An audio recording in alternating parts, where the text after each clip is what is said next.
తెలంగాణలో భయాందోళన కలిగిస్తున్న సంచలనం రేపిన షాబాద్ 6 హత్యల ఘటనలో ఒక మిస్టరీ కనిపిస్తుంది.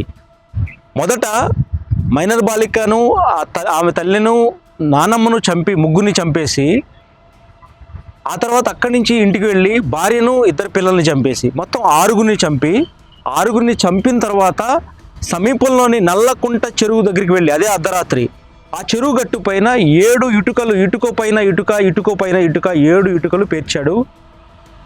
వీళ్ళని చంపిన రాజ్ కుమార్ ఎందుకు ఇలా ఇటుకలు పేర్చాడు? ఒక్కసారి హత్యలు చేసిన తర్వాత ఒక్క నిమిషం కూడా అక్కడ నిలబడరు, ఇమీడియట్గా పారిపోతారు. ఎప్పుడు ఎవరు పట్టుకుంటారా, పోలీసులు వస్తారా? కానీ నెమ్మదిగా చెరువు దగ్గరికి వెళ్ళి మొదట 2 స్పాట్లో చంపేశాడు. ఆ తర్వాత మైనర్ బాలికలను తీసుకొచ్చి మరో చోట చంపాడు. తర్వాత వాళ్ళని చంపాడు. ఇలా చంపిన తర్వాత ఇటుక మీద ఇటుక పేర్చి వెళ్ళటం అనేది ఇప్పుడు మిస్టరీగా మారింది. ఇలా చూడండి ఒకసారి మన విజువల్స్లో మొత్తం ఈ విధంగా మీరు చూస్తున్నట్టుగా చూడండి. 1, 2, 3, 4, 5, 6, 7 ఇలా ఈ 7 ఇటుకలు ఇటుక పైన ఇటుక పేర్చారు. ఒక్కసారి చూడొచ్చు మీరు. ఇలా ఎందుకు ఇటుక పైన ఇటుక పేర్చాడనేది ఇప్పుడు చర్చనీయాంశంగా మారింది. అంటే అతని ఆలోచన ఏంటి? నిజంగా ఏదైనా క్షుద్ర పూజలు జరిగాయా? క్షుద్ర పూజలు చేశాడా? సహజంగా ఒక సంస్కృతి ఉంది తెలంగాణలో. ఏదైనా కావాలని బలంగా మొక్కుకుంటే అది నెరవేరడానికి ఇటుక పైన ఇటుక ఇటుక పైన ఇటుక పెట్టి అక్కడ దేవుడికి దండం పెట్టుకుని వెళ్తారు. అంటే ఒక 2 ఫ్లోర్లు ఇల్లు కట్టుకోవాలంటే 2 ఇటుకలు పెట్టుకుని దేవుడికి నమస్కారం పెట్టుకుని అది నెరవేరాలని కోరుకుంటారు. అది ఒక 3 ఫ్లోర్లు ఇల్లు కట్టుకోవాలంటే 3 ఇటుకలు పేర్చుకుంటారు. ఏదైనా ఒక 2 కోరికలు కోరుకుంటే 2 ఇటుకలు పేర్చుకుంటారు.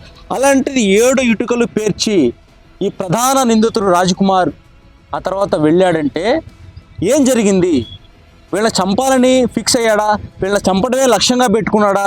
అందుకే ఇలా మొక్కుకుని క్షుద్ర పూజలు చేసి ఇటుకలు పేర్చి మరీ వెళ్ళాడా అనేది కూడా ఈరోజు అనేక అనుమానాలకు తావిస్తుంది. ఇది కేవలం ఎన్ని రోజులు పగబెట్టుకున్నాడు? ఎందుకంటే మే 16న కేసు పెడితే హత్య జరగడానికి దాదాపు 40-45 రోజుల సమయం ఉంది. ఈ గ్యాప్లో ఏం చేశాడు? ఒకవేళ క్షుద్ర పూజలు చేయించాడా వీళ్ళ మీద? వీళ్ళ చంపితేనే తను ప్రశాంతంగా ఉంటాడని అనుకున్నాడా? వీళ్ళు నా మీద కక్ష కట్టాడు, వీళ్ళు అడ్డు తొలగించుకోవాలనుకున్నాడా? ఇలా అనుకుని వాళ్ళని చంపిన తర్వాత నేను అనుకున్నది చేశాను అని అదే సైకోయిజంలో వెళ్ళి ఇటుక పైన ఇటుక పేర్చి అప్పుడు తప్పించుకుని పారిపోయాడా?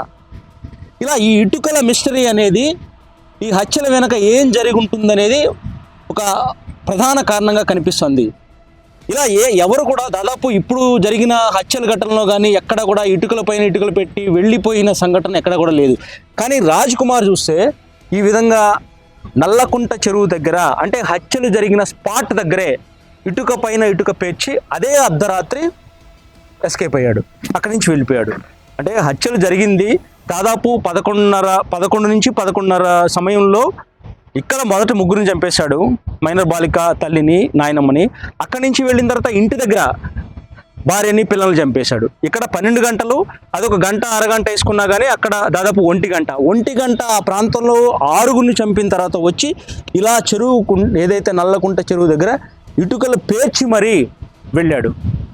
ఇలా ఈరోజు ఎంతలా వీరి ఘటన సంచలనంగా మారిందో 7 ఇటుకలు పేర్చడం కూడా 6 మరణాలు, ఈ 7 ఇటుకల మిస్టరీ కూడా ఈరోజు అనేక అనుమానాలకు తావిస్తుంది. నిజంగా వీళ్ళని చంపడానికి క్షుద్ర పూజలు చేశాడా? అవి చేసి నెరవేరిన తర్వాతే ఇలా చంపేసి ఆ ఇటుకలు పేర్చి వెళ్ళాడనేది కూడా అనుమానాలు వ్యక్తం అవుతున్నాయి. తెలంగాణలో సంచలనం సృష్టించిన ఈ 6 హత్యలకు సంబంధించి ఇంతలా ఒక మనిషి ఆలోచిస్తాడా? ఒక మృగంలా మారిపోతాడా? ఒక సైకోలాగా వరుస హత్యలు చేస్తాడనేది కూడా అనేక ప్రశ్నలు తలెత్తుతున్నాయి. పోలీసులు గాలిస్తున్నారు. ఏ క్షణమైనా రాజ్ కుమార్ని అదుపులోకి తీసుకుంటారు, విచారిస్తారు. ఇదంతా ప్రాసెస్ జరుగుతుంది. అయితే అప్పుడు బయటపడుతుంది ఇటుకల మిస్టరీ అనేది. 7 ఇటుకలు ఎందుకు పేర్చాడని. ఈ 7 ఇటుకలు చూస్తే మనం ఒక్కసారి ఇక్కడ మొదటి ఇటుక 7 ఇటుకలు ఎందుకు పెట్టాడనేది మొదటి ఇటుక అది. ఆ తర్వాత 6గురిని చంపక ముందు బయటపడిన ఘటన ఏంటంటే వాళ్ళ తండ్రిని, మైనర్ బాలిక తండ్రిని చంపేశాడు ముందుగా. అది మొదట ఇటుకకు సంబంధించి అనుకోవచ్చు. టార్గెట్ తండ్రిని చంపేశాడు. తండ్రి తర్వాత ఇప్పుడు రీసెంట్గా 6గురిలో అంటే ఆ మైనర్ బాలిక తల్లిని చంపేశాడు. తల్లిని చంపిన తర్వాత నాయనమ్మని చంపేశాడు. అక్కడ 3 హత్యలు చేశాడు, 3 ఇటుకలు పెట్టాడు. ఆ తర్వాత నాయనమ్మని చంపిన తర్వాత ఇంటికి వెళ్ళి భార్యను చంపేశాడు, సొంత భార్యను చంపేశాడు. అక్కడికి వెళ్ళిన తర్వాత 2 పిల్లల్ని చంపేశాడు. ఇలా మొత్తం 6గురిని చంపేశాడు. స్పాట్లో 6గురిని చంపాడు. ఆ తర్వాత ఫైనల్గా మైనర్ బాలికను కూడా చంపేశాడు. ఇలా మొత్తంగా 7గురిని, ఈరోజు 6గురిని, అంతకుముందు తండ్రిని 7గురిని చంపాను కాబట్టి 7 ఇటుకలు పేర్చాడా?